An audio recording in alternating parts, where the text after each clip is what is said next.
L'Inquisiteur de Nami-Amur est le premier volet d'une saga d'heroic fantasy qui s'étendra sur au moins 13 livres.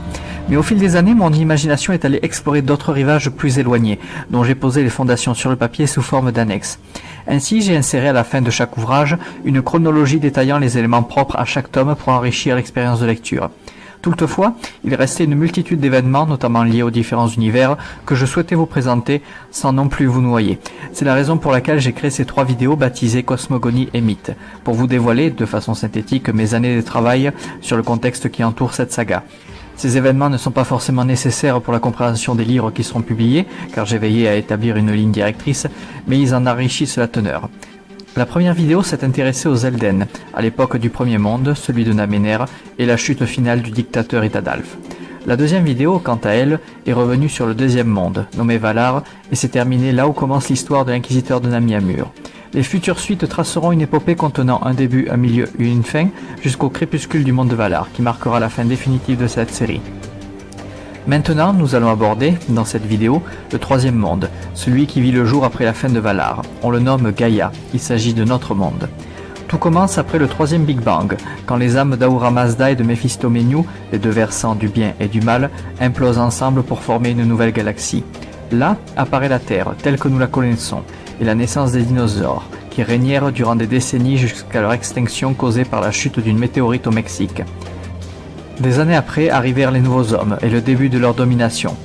Le livre de la connaissance, qui lévitait jusque-là du monde de Namener à celui de Valar, finit sa course en s'écrasant au mont Sinaï, en Égypte, où il fut découvert par Moïse, qui l'entreposa dans l'Arche d'Alliance sous le nom des Tables de la Loi, les 10 commandements.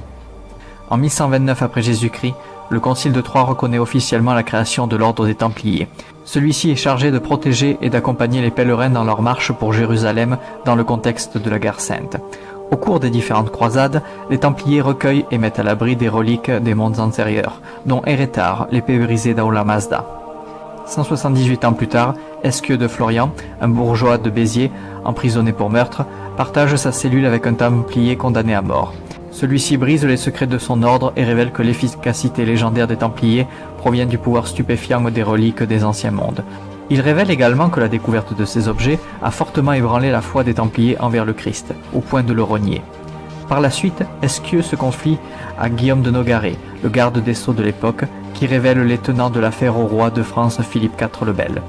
Le suzerain voit en l'ordre une menace trop grande pour être écarté et organise les arrestations, la dissolution de l'organisation et la destruction des reliques malfaisantes. Guillaume de Nogaret pénètre ensuite avec son armée dans le temple de Paris et met aux arrêts Jacques de Molay, le maître de l'ordre. Hélas, malgré les actes de torture et les procès, aucun Templier ne révélera jamais la cachette des reliques. En 1808, la tour de la maison du Temple de Paris, l'ancienne forteresse de l'ordre des Templiers, est détruite sur ordre de Napoléon Bonaparte, afin d'éviter qu'elle ne devienne un lieu de pèlerinage.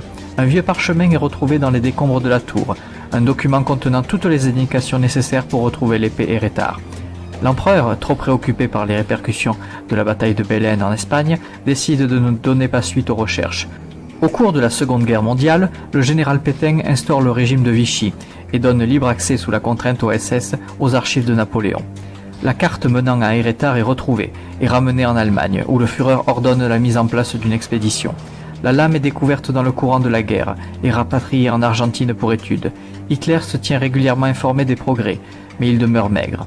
En 2015, un refuge des nazis est découvert par des chercheurs de l'université de Buenos Aires, dans le nord de l'Argentine, et mettent la main sur le reste en décomposition d'Eretar. En 2543, un satellite humain approche d'une étoile morte dans la galaxie du Tourbillon et photographie les ruines de Gammar, la défunte station des Elden ayant survécu à la fois à la destruction de Namener et de Valar.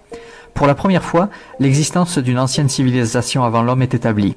Un groupe d'explorateurs s'y rendent et découvrent les prototypes inachevés d'un système de portes permettant le voyage stellaire vers d'autres mondes, projet secret porté par Itadalf lors de son ascension, mais jamais concrétisé. Les travaux sont ramenés et étudiés sur Terre. En 3200, conscients que les instabilités climatiques de la Terre causeront leur perte, les hommes décident de coloniser la planète Mars et utilisent un système de terraformation pour la rendre habitable. Du méthane est importé afin d'aider à établir un effet de serre et augmenter la pression atmosphérique. Le gaz fait apparaître progressivement du dioxyde de carbone, ainsi que de l'eau grâce à la réaction engendrée avec la chaleur des rayons solaires sur Mars. D'immenses miroirs sont placés en orbite et orientés vers les calottes glaciaires pour en libérer le CO2. Toutefois, la mission est perturbée par la fracture d'un des miroirs dans l'espace. Et face au coût exorbitant de la perte, les financiers, plutôt que de faire construire un nouveau panneau, ordonnent le lancement d'une mission de recherche pour retrouver le fragment perdu, ce qui retarde l'avancement du projet de 50 années. En 3700, une troisième guerre mondiale éclate pour le contrôle des derniers vestiges de la Terre. Afin de se sauver, des dirigeants extrémistes parviennent enfin à construire plusieurs portes stellaires à partir de la technologie de Namener et l'utilisent pour leur propre usage, délaissant une grande partie de la population en effectuant une sélection naturelle. La vie sur Mars s'installe progressivement, tandis que les chefs d'État ayant conduit à l'anarchie sont arrêtés et condamnés à mort. Cette même année, le nouveau régime prend en main le contrôle des portes et les emmène dans le cratère de Gale, au sud d'Elysium Planitia. Janus Charemo, ancien soldat ayant perdu ses bras et ses jambes lors de la précédente bataille, est l'objet d'une expérience scientifique, au cours de laquelle il est doté d'un exosquelette d'acier. Avec son épouse, Karna, il dérobe les plans des portes et trouve un moyen de les paramétrer pour réaliser un voyage dans le temps et ainsi empêcher la destruction de la Terre. Leur mission est un succès, mais le couple se retrouve trop loin dans le passé, à l'époque des premiers instants de Valar. Ahura Mazda les découvre, puis les exécute, récupérant par la même occasion la technologie pour construire ses propres portails entre les mondes, se reliant le Pays Blanc, les Terres Mortelles et le Pays d'Odun, créant ainsi une boucle temporelle. En 3725, l'édification des royaumes de Mars amène à la révélation de l'affaire des portes stellaires. Des mouvements séparatistes se forment, indépendants mais tenus de respecter un certain nombre d'engagements éthiques, commerciaux et environnementaux pour éviter de répéter le désastre de la Terre. Pendant un temps, la paix règne à nouveau, mais certains groupuscules exigent la reconquête de la planète mère par l'usage de moyens chimiques afin de lui redonner son atmosphère originale. Les premiers essais se soldent par des échecs à cause d'un nuage de particules nucléaires trop épais pour être dilué. Un autre système, le Spiritus, est alors utilisé et consiste au transfert de la conscience de l'esprit humain dans le corps d'enveloppe artificielle guidée à distance, pour plus de sécurité. Des soldats sont envoyés sur Terre pour entreprendre des missions de dépollution, mais les pilotes restés sur Mars présentent au bout de quelques années des troubles psychologiques les amenant pour la plupart au suicide. Face à cette nouvelle déconvenue, le projet est enterré. En l'an 4000, les royaumes de Mars finissent par s'affronter pour le contrôle de la technologie Spiritus, qui a connu de nettes améliorations. L'épicentre du combat a lieu au dôme de Tarsis. Pendant ce temps, Tiberinus, descendant de Janus, utilise la machine pour pénétrer l'esprit des contestataires et les manipule pour parvenir à la fin du conflit. Hélas, la supercherie est découverte et Tiberinus est à son tour exécuté. 500 ans plus tard, l'épuisement des ressources engendrées par les humains amène progressivement à l'extinction définitive de l'espèce. Le Créateur lui-même marche sur les cendres de ses enfants avant que ne survienne le 4e Big Bang avec la mort de notre Soleil. Gaïa, notre monde, laisse place à un univers de ténèbres malmené par Galnakik le Sombre, qui survit aux univers qui se succèdent au cours des prochains milliards d'années. Et il faudra attendre la chute du 66e monde pour que la matière s'effondre définitivement et entraîne la fin de toute chose. Le Créateur, terrassé par la vieillesse, disparaît durant la bataille de la Porte du Jour en ne laissant qu'un grand vide avant une éventuelle renaissance.